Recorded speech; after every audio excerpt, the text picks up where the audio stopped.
Hello NEET candidates. Andhra Pradesh state ने MBBS course के second round का शेड्यूल रिलीज़ कर दिया है फॉर मैनेजमेंट कोटा। तो इसमें जो इसकी जो चॉइस फिलिंग है वो आज यानी कि 15 सितंबर 6 PM से स्टार्ट हो जाएगी और उसका जो लास्ट डेट है चॉइस फिलिंग करने का वो है 16 सितंबर 10 PM तक आप लोग कर सकते हैं और इसका जो रिज़ल्ट है वो 17 सितंबर को आ जाएगा।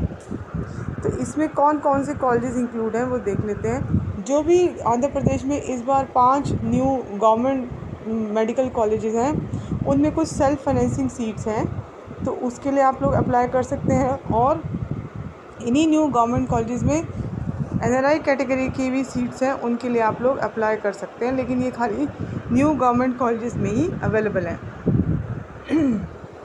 इसके अलावा जो मैनेजमेंट कोटा की सीट्स हैं कैटेगरी B1 एंड B2 और जो कैटेगरी C होती है यानी कि NRI सीट्स जो कि प्राइवेट मेडिकल कॉलेजेस में अवेलेबल हैं, इसमें नॉन माइनॉरिटी और माइनॉरिटी दोनों टाइप के कॉलेजेस आते हैं।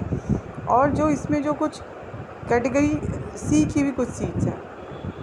इसके अलावा NRI कैटेगरी की सीट्स हैं Shri Padmavati medical college for women Tirupati. इसमें आप NRI कैटेगरी की सीट्स के लिए अप्लाई कर सकते हैं। बता दें इस राउंड में कोई भी फ्रेश रजिस्ट्रेशन नहीं हुआ है। जो भी कैंडिडेट्स फर्स्ट राउंड के टाइम पे रजिस्ट्रेशन किए थे खाली वही कैंडिडेट अलाउड है। इसमें फर्स्ट राउंड के टाइम पर एक 18 अगस्त पे एक मेरिट लिस्ट आया था और उसके बाद कुछ उसमें और भी चेंजेस हुए थे, एडेंडम्स हुए थे। तो उन लिस्ट में जिन भी कैंडिडेट्स के नेम है खाली वही कैंडिडेट आप इसमें चॉइस फिलिंग कर सकते हैं। तो एक फाइनल मेरिट लिस्ट आई थी, आप 18 अगस्त में जो एक मेरिट लिस्ट आई थी और उसके बाद कुछ मेरिट लिस्ट में कुछ चेंजेस भी हुए थे, तो कुछ एडेंडम्स हुए थे। तो आप उनमें जिन जिन कैंडिडेट्स के नेम है खाली वही कैंडिडेट अब इस राउंड में पार्टिसिपेट कर पाएंगे। इसके बाद जिन भी कैंडिडेट्स को सीट अलॉट होती है तो उनको एक यूनिवर्सिटी फ़ी भी पे करनी है, जो कि वो क्रेडिट कार्ड डेबिट कार्ड के थ्रू पे कर सकते हैं। तो ये देख लेते हैं कि उनको कितनी फ़ी पे करनी है। अगर कैंडिडेट्स को न्यू गवर्नमेंट कॉलेज में सेल्फ फाइनेंसिंग की सीट्स मिलती हैं तो उसके लिए उनको जो यूनिवर्सिटी फ़ी पे करनी है 25,100 रुपीज़ की करनी है। और अगर न्यू गवर्नमेंट कॉलेज में NRI कैटेगरी की सीट मिलती है तो उसके लिए आपको पे करना होगा 65,600 रुपीज़। ऐसे ही अगर मैनेजमेंट कोटा जो है प्राइवेट कॉलेज में माइनॉरिटी एंड नॉन माइनॉरिटी इसमें कैटेगरी B1 एंड B2 की सीट्स अगर किसी कैंडिडेट को अलॉट होती हैं तो उसके लिए आपको यूनिवर्सिटी फ़ी पे करनी है 25,100। और इन्हीं प्राइवेट कॉलेज में अगर आपको कैटेगरी C यानी कि NRI कैटेगरी की सीट्स अलॉट होती हैं, इसमें जो मैंने आपको बताया कि Shri Padmavati medical college for women वो भी आता है, कैटेगरी C की जो सीट्स हैं वहाँ पर भी अवेलेबल है। तो उसके लिए आपको फ़ी पे करनी होगी 65,600। ये ओनली यूनिवर्सिटी फ़ी है जो कि अलॉटमेंट के बाद कैंडिडेट्स को पे करनी है। जो भी कैंडिडेट ऐसे हैं जिन्हें राउंड 1 में मैनेजमेंट कोटा में सीट अलॉट हुई थी उनको ये फ़ी दोबारा से पे करने की ज़रूरत नहीं है। मतलब कहने का मतलब ये है कि जिन कैंडिडेट्स को राउंड 1 में मैनेजमेंट कोटा में सीट अलॉट हुई थी और जिन्होंने ये फ़ी पे की है उन्हें अब दोबारा से पे करने की ज़रूरत नहीं है। देख लेते हैं इसका ट्यूशन फ़ी कितना है। जो जितने भी न्यू गवर्नमेंट कॉलेजेस हैं, जो गवर्नमेंट कॉलेजेस कहाँ मैं बता देती हूँ। हालांकि इसके बारे में मैंने आपको राउंड 1 का जब शेड्यूल आया था तो उसके बारे में मैंने आपको डिटेल में बताया था, फिर भी एक बार मैं फिर से बता रही हूँ। इसमें गवर्नमेंट मेडिकल कॉलेज है Eluru, government medical college Machilipatnam, government medical college Nandyal and government medical college Rajahmundry और एक और न्यू गवर्नमेंट कॉलेज है विजयनगरम में। इनमें जो सेल्फ फाइनेंसिंग सीट्स हैं उनकी जो ट्यूशन फ़ी है वो पर ईयर बैठेगी आपको 12 लाख पर ईयर। और जो NRI कैटेगरी की सीट्स हैं इन्हीं न्यू गवर्नमेंट कॉलेजेस में उसकी जो ट्यूशन फ़ी रहेगी पर ईयर वो है 20 लाख रुपीज़। इसके बाद जो मैनेजमेंट कोटा की सीट्स हैं प्राइवेट मेडिकल कॉलेजेस में उसके लिए देख लेते हैं। इसमें कैटेगरी B का जो फ़ी है प्राइवेट कॉलेजेस में जो कि मैनेजमेंट कोटा की सीट्स भी जिसको बोलते हैं उसका जो पर ईयर फ़ी है ट्यूशन फ़ी वो है 13,20,000। और C कैटेगरी यानी कि NRI कोटा की जो सीट्स है उसकी फ़ी प्राइवेट कॉलेज में कितनी है 39,60,000। इसमें डिटेल आपको फ़ी स्ट्रक्चर भी बताया गया है।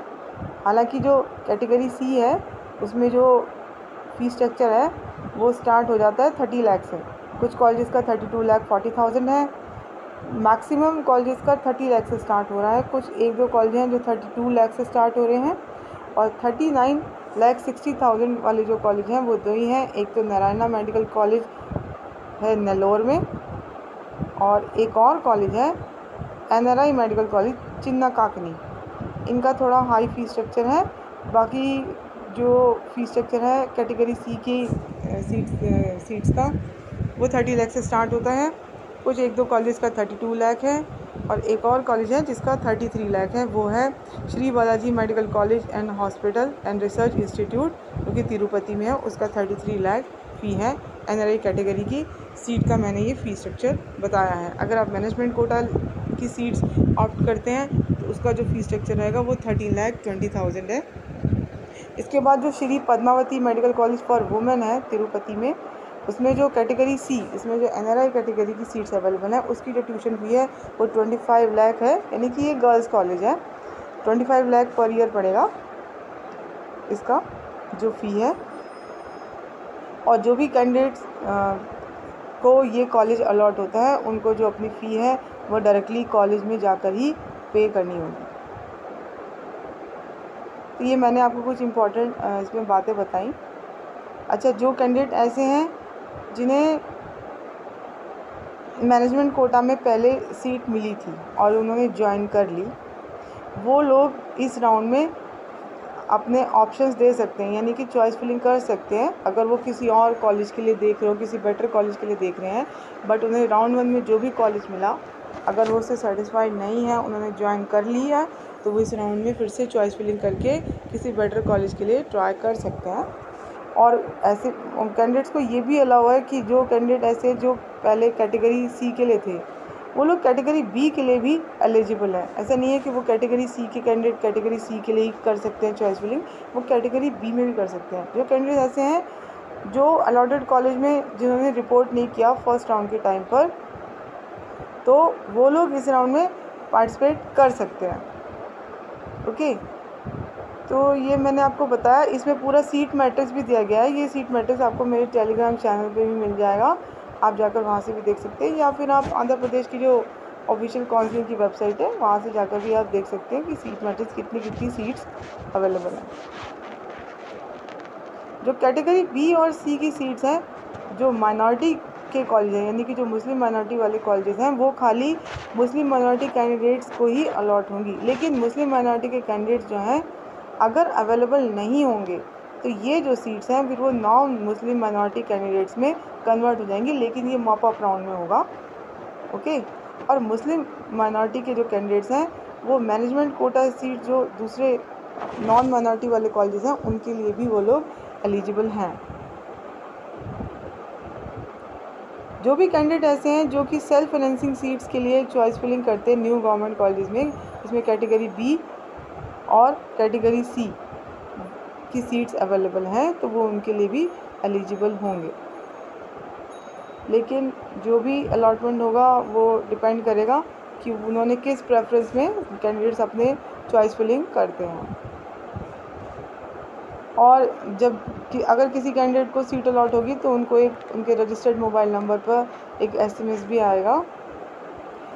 अगर कोई कैंडिडेट ऐसा है जिसने राउंड 1 से सीट अलॉट हुई, उसने ज्वाइन की है और वो राउंड 2 में मतलब अपग्रेडेशन के लिए देखता है और राउंड 2 में फिर से चॉइस फिलिंग करता है, तो उसके जो ओरिजिनल सर्टिफिकेट्स हैं वो न्यूली अलॉटेड कॉलेज में भेज दिए जाएंगे जो प्रीवियस उसको कॉलेज मिला था वहाँ से। और कैंडिडेट को फिर अपने जो न्यू कॉलेज को अलॉट हुआ है उसमें जाकर रिपोर्ट करना होगा और उसको अपना अलॉटमेंट लेटर भी वहाँ शो करना होगा। तो ये सारा कुछ इम्पोर्टेंट बताया है। और कुछ कैंडिडेट ऐसे कैंडिडेट जिनको NRI कोटा में सीट अलॉट होती है उनको अपने रेलिवेंट स्पॉन्सरशिप लेटर शो करने होंगे, along with the original copy show करनी होगी उनको पासपोर्ट की, residence proof, bank statement, passbook of sponsor for NRI category. जो इसका नेक्स्ट राउंड होगा यानी कि मॉप अप राउंड, उसमें कौन कौन सी सीट्स होंगी, जो भी राउंड 2 के बाद जितनी भी सीट्स वैकेंट रहती हैं, वो ऐसे कैंडिडेट जिनको राउंड 2 में सीट अलॉट होती है, उन्होंने रिपोर्ट नहीं किया या ज्वाइन नहीं किया, तो वो सारी सीट्स मॉप अप राउंड में फिल की जाएंगी। अब ऐसा कैंडिडेट जिसको कि MBBS कोर्स में सीट अलॉट होती है बट वो ज्वाइन नहीं करता, तो फिर वो मॉप अप राउंड के लिए एलिजिबल नहीं रहेगा। ठीक है, तो ये कुछ इम्पॉर्टेंट इन्होंने पॉइंट्स बताए थे जो कि मैंने आपको बताया। दूसरी बात यह है कि जो आप यूनिवर्सिटी फ़ी पे करेंगे वो नॉन रिफंडेबल है, वो आपको रिफ़ंड नहीं होगी। तो मैंने आपको कुछ इंपॉर्टेंट पॉइंट्स बताए हैं। इस राउंड में कोई भी फ्रेश रजिस्ट्रेशन नहीं है, जैसे कि मैं आपको बता चुकी हूँ। तो ये कुछ इंपॉर्टेंट बातें थी जो मैंने आपको बताई। आप फिर भी आपकी कोई क्वेरी हो तो आप मुझे कमेंट बॉक्स में कमेंट करके पूछ सकते हैं। Thank you.